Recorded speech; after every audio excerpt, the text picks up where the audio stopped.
Fraser Minten finished 10th in Rookie of the Year voting after successfully crossing the great divide between Toronto and Boston, and the best is yet to come for this kid. You're Locked On Bruins, your daily podcast on the Boston Bruins. Part of the Locked On Podcast Network, your team every day.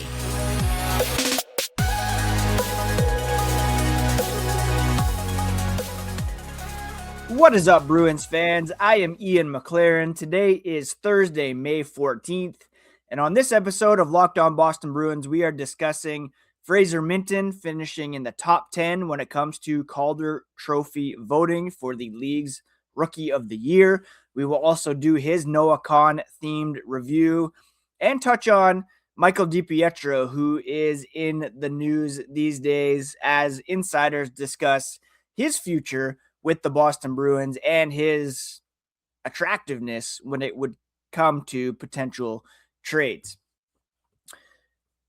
All right, let's dive into today's episode as we discuss Fraser Minten, who finished 10th in Calder Trophy voting for the league's Rookie of the Year. Now, this award was won by Matthew Schaefer of the New York Islanders, and deservedly so, because he just was unbelievable for that team this season.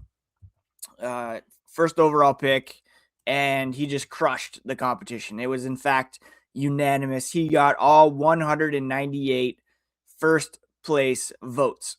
Now, this award goes to the player selected as the most proficient in his first year of competition. Schaefer, like I said, received all 198 first place votes. He was the first unanimous Calder Trophy recipient since 1992-93, when it was won by Teemu Selanne of the Winnipeg Jets, when he had 76 goals as a rookie, which is just unheard of these days. So Schaefer ran away with the award, but Fraser Minten did receive some votes, and in fact, he finished in 10th place, receiving 6 votes for 4th place and 12 votes for 5th place. These were the players that finished ahead of him. Matthew Schaefer, of course, of the New York Islanders, Ivan Demidov and Beckett Seneca of the Montreal Canadiens and Anaheim Ducks finished 2nd and 3rd, respectively. 4th on the list was Jakub Dobeš of the Montreal Canadiens, their goaltender, who is shining in the playoffs right now. Jimmy Snuggerud of the St. Louis Blues rounded out the top 5, followed by Jesper Wallstedt, goaltender in Minnesota, Alexander Nikishin, I should say, from the Carolina Hurricanes, Ryan Leonard, Washington Capitals with 36 points, Ben Kindle, Pittsburgh Penguins at 33, and then Fraser Minten at 30, ahead of Oliver Kapanen and Justin Suardiff of the Washington Capitals. Very solid year for Minten, who became a important center for the Bruins in his first full season, and he looks like a future top 6 center in the NHL. He played at times on the top line, and he finished the year with 17 goals, 18 assists for 35 points in all 82 games. And he was also the Rookie of the Month back in January when he had his most productive stretch. Boston, of course, acquired Fraser Minten from the Toronto Maple Leafs at the 2025 NHL trade deadline as part of the return for Brandon Carlo. That, of course, also included a 4th-round pick and a 1st-round pick, which is being deferred to 2028 because the Toronto Maple Leafs won the NHL draft lottery. Minten was a 2nd-round pick in 2022, and I said it before on the podcast, and I will stand by it. If the McAvoy trade was simply Minten if the Brandon Carlo trade was simply for Fraser Minten, I would still consider that to be a win for the Boston Bruins. This is a guy who has the look of an impact player for the next several years. This guy is just getting started. He will turn 22 on July 5th. He's getting some prime playing time coming up here for Team Canada at the World Championships. He was the captain for Team Canada at the 2024 World Juniors, and 17 goals, 18 assists, while playing some pretty heavy defensive minutes as well for the Boston Bruins. Just a great sign of things to come. Toronto had given him 20 games in the NHL before they had kept him up in 2023-24 for 4 games, sent him back down to the Saskatoon Blades, where he had 38 points in only 36 games that season. Started up with Toronto again, was sent to the Toronto Marlies, where he was limited to 26 games in 2024-25 before joining the Providence Bruins.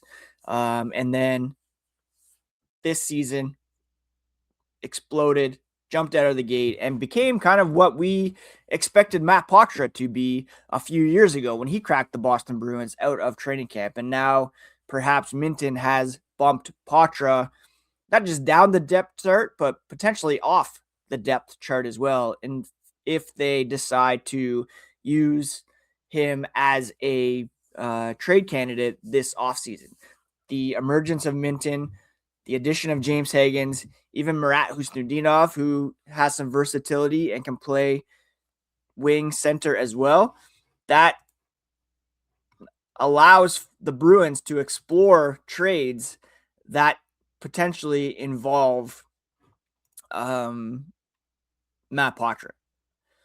Fraser Minten also was named the NESN 7th Player Award before the end of the regular season. And that is, of course, voted on by the fans for the player who has exceeded expectations this season. For me, I would have gone with Jonathan Aspero. I talked about that a few weeks ago on the podcast. But Minton, well-deserving. 139 hits, 5th most on the Bruins roster, 2 overtime winners, plus 20 rating as a rookie as well, which led all forwards on the Boston Bruins. And this guy is just getting started. He played with Khusnutdinov and Higgins on a new kid line near the end of the regular season and into the playoffs. And these are 3 players that they can certainly build around moving forward. Now, is Minton a number 1 center potential? That may be kind of overextending his potential, but who knows? Like, nobody thought Patrice Bergeron would be that when he was drafted. He was a 2nd-round pick. Minton has above average intelligence with the puck, above average defensive abilities. If he can round out his puck skills, some finesse, add some finishing to the mix, then he could become, at the very least, a very solid, reliable, if not flashy, spectacular second-line center for the Boston Bruins for years to come. He can carve out a role as a reliable two-way forward, and he's the type of player who can provide value across the board for the Boston Bruins moving forward. So congrats to Minton for the finishing 10th in Rookie of the Year voting. I wouldn't be surprised if someday we are seeing him on the Selke ballot as well. And coming up, we are going to do his Noah Kahan themed player review by picking a Noah Kahan song and relating it to our boy Fraser Minten. That's coming up here on Locked On Boston Bruins. If you've got a sweet tooth like I do, you know how tough it is to find that perfect treat without all the sugar. And that's why the Fruity Rainbow 5-Hour Energy Shot brings that nostalgic flavor back in a whole new way. Fruity Rainbow 5-Hour Energy Shots treat your taste buds to an explosion of fruity flavor with a tasty caffeine kick. It's a quick, easy way to satisfy that sweet craving while keeping things simple and on the go. It's a zero sugar treat that's sweet tooth approved. I like how convenient it is too. A small portable shot I can grab whenever I need a little pick-me-up. It's become my go-to when I want something sweet without going overboard. Get candy-flavored chaos with fruity rainbow 5-hour energy shots, available online at 5hourenergy.com or on Amazon. The NBA playoffs are here where every possession matters, and if you're looking to get even closer to the action, FanDuel has a great offer to get you started. Right now, new customers can bet $5 and get $150 in bonus bets if your first bet wins. That's right, turn $5 into $150 in bonus bets just for getting started. I like using FanDuel during the playoffs because everything I need is right there in one place. You can check stats, trends, matchups before making your picks, which makes the whole experience feel a lot more informed. Whether you're looking at player props or just following your favorite stars, it adds another level of excitement to every game. It's a really easy app to navigate, and it makes playoff basketball even more engaging from start to finish. Head to FanDuel.com to get started. At FanDuel, you can play your game.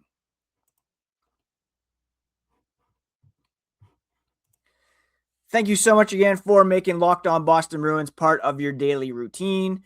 Thank you so much to you everydayers out there, and I encourage you to join our Everydayer Club. You get ad-free episodes delivered straight to your podcast feeds and an invite to our Discord channel where we are continuing the conversation. All you have to do is go to lockedonpodcasts.com/everydayer and look up the Bruins one, or click the link in the show notes to learn more.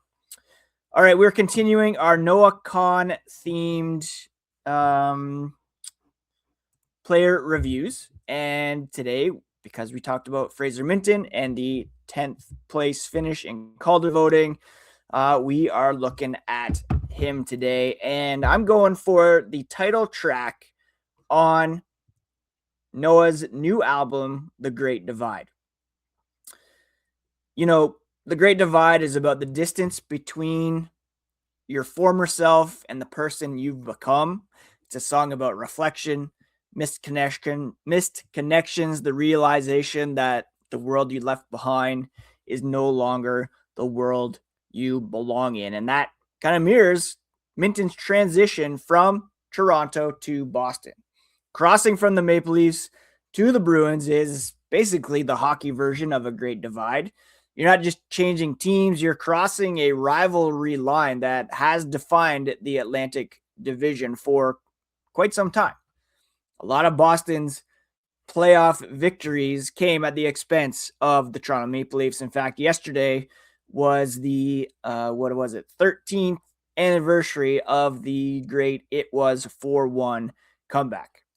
The lyric says, "I started to think about divide in my life, the divide between me and this old version of me." He was a Leafs prospect, second round pick, specific identity tied to high pressure, specific development goals and a path. In Boston, he's kind of rediscovered himself. He isn't a Leafs second rounder anymore. He is a Bruins top six center. Not even a future top six center. He is a top six center already at age 21. And the trade created a permanent gap between his past and current reality. He could have been riding behind Auston Matthews for the foreseeable future. Heck, if they had kept Minton, maybe their season isn't as bad as it was, and they don't bottom out. The trade for Brandon Carlo is looking like a steal for the Bruins, regardless of the fact that the Bruins did not get Toronto's first round pick this year. Because Minton is exactly what you would want to acquire or draft in a player with one of those first round picks. Even though he's a second round pick, he's playing like a first round pick right now, highly touted. And Toronto might be looking back across the divide of this trade with the kind of regret Kahan sings about. giving up a high-end 200-foot center for a veteran piece they will no doubtedly eventually move on from, and sooner than later, perhaps. Minton has wished himself across the divide and found a place where he fits Marco Sturm's system perfectly. Another lyric is, I hope you're scared of all the ordinary crap and not your soul and what he might do with it. For a rookie in a massive market, there's often this fear regarding their potential, their draft pedigree, their bust status, especially in Boston. Minton's season was about shedding that pressure and just being ordinary in the best possible way. 17 goals, 18 assists, reliable hockey in all three zones, throwing the body around, getting some game winners. He's not a prospect fighting for his life. He's a regular NHLer dealing with the ordinary business of winning games. Finishing 10th, albeit well behind a unanimous winner like Schaefer, highlights the great divide in the rookie class as well. Schaefer was that god tier status among rookies. Minton, right there, steady, building bridge that represents a long-term shift for the Bruins. He didn't need first place votes to prove he was the right build for this neighborhood. And one of the biggest lines from Great Divide is, I hope you marry rich. And that kind of ties into the business side of hockey and Fraser Minten's future. There's that tension between pursuing something for the love of it versus the reality of financial security and making it. And when applied to a 21-year-old rookie who just put up 35 points and looks like a future or current top six pillar, it's the soundtrack for the first major contract extension talks as well. Right now, the Bruins are marrying rich with Minton. They acquired a high-value asset for a veteran defenseman, currently paying him entry-level pennies for top six production. That's helping balance out the overpayment on Elias Lindholm. It's a cynical but realistic edge about securing your future. For Minton, marrying rich means turning that 10th place Calder finish into a long-term, big money extension that cements him as a cornerstone of the franchise. It's also his agent's anthem, knowing his worth. After the Bruins lost old money, the Bergeron-Krejci era, they are looking to marry into a new era of talent, and Minton is that rich prospect who brings internal value they desperately need. Minton's game is ordinary in the best possible way. Responsible, structured, reliable. Those kind of guys get a lot of money in today's NHL. A long-term extension for Minton, which could be signed as early as July 1st. Ultimate way to marry rich. Maybe the Bruins want to bridge that great divide between solid rookie seasons and what could be in the future by giving him a shorter term deal for him to fully bloom under. There's the great divide between what a player wants, what the cap allows, what the team's willing to commit to. If Minton continues this trajectory, the Bruins will have to marry rich by committing a significant percentage of their cap to him, to James Higgins. Marat Khusnutdinov is going to need a raise. The song captures that feeling of looking at a gilded future and deciding to jump in, even if it changes the vibe of the team's spending.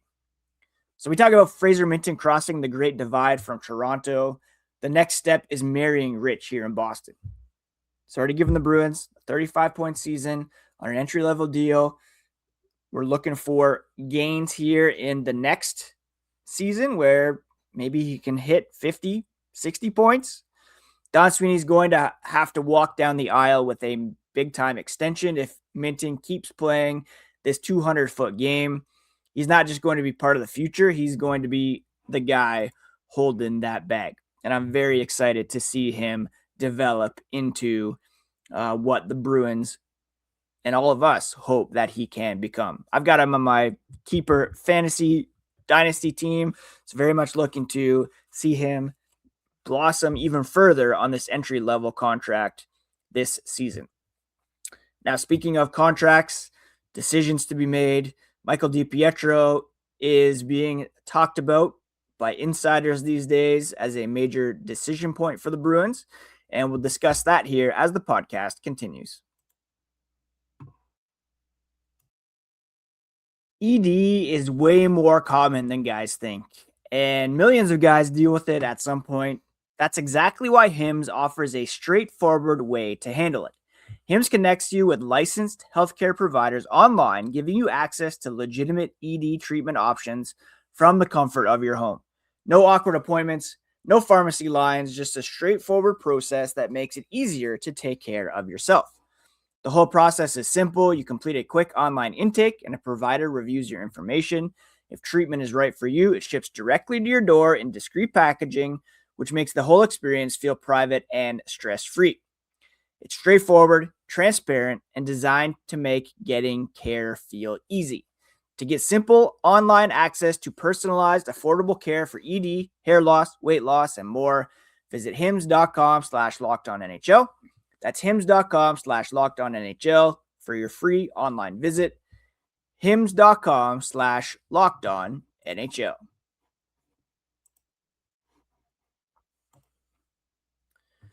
The Boston Bruins have a pretty big goaltender decision ahead of them because Michael DiPietro is a guy who is coming off 2 straight years of being the best goalie in the AHL. And he was also named AHL MVP.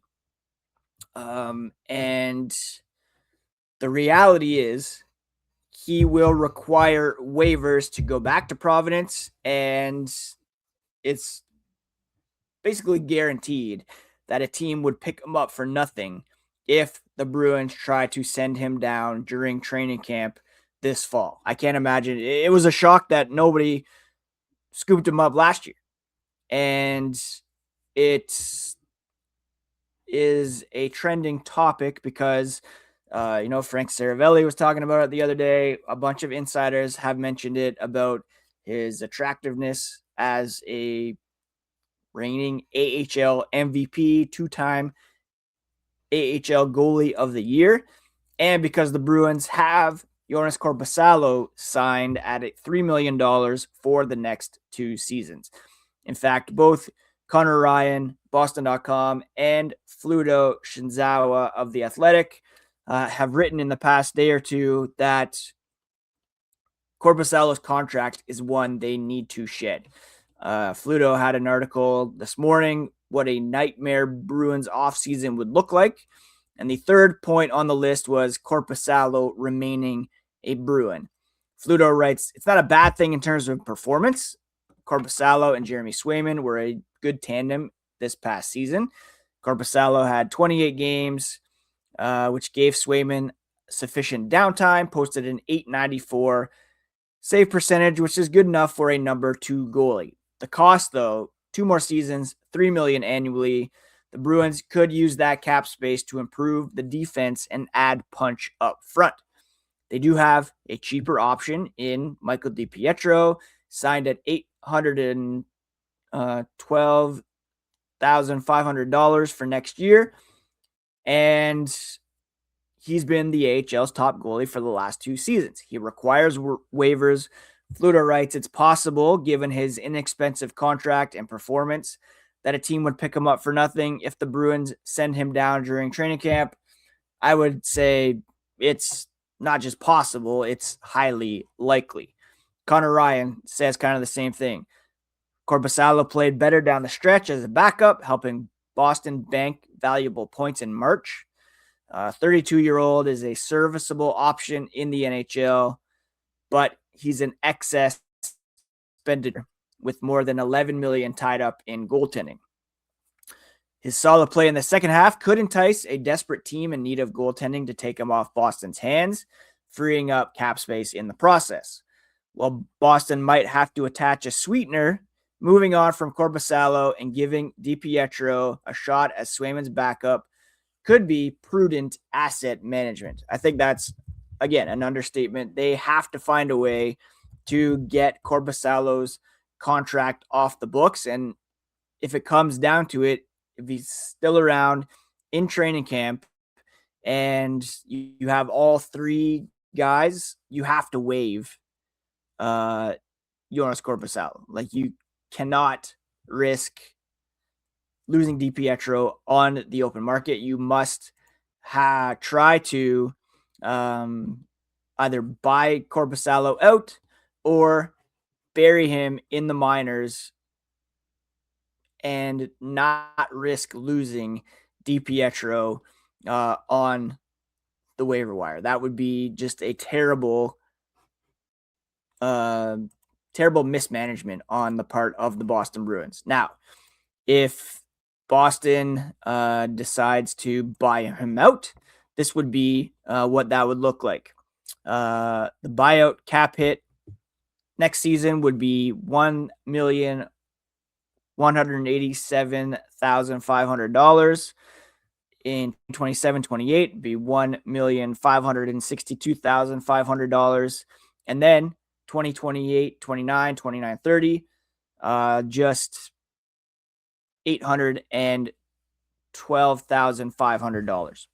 So they would be saving about $1.8 million this next season, $1.4 million the season after that, and then they would be on the hook for $812 after his contract expires. So, I mean, worst case, you waive him or you buy him out, you keep DiPietro, you're still saving some cap money because his buyout plus DiPietro's contract still cheaper than $3 million.